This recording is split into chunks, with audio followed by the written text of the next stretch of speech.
బాబాయ్, జీవితం చాలా పెద్దది, సముద్రంలాగా. గమ్యం ఉంటుంది కానీ కనిపించదు.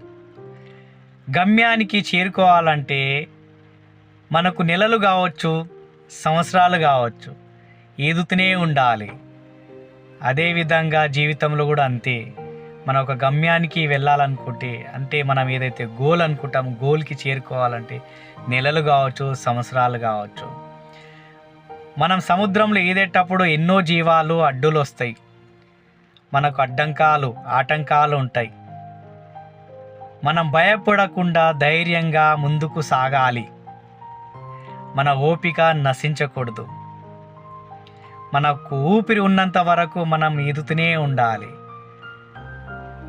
అయితేనే మనం గమ్యానికి చేరుకుంటాం.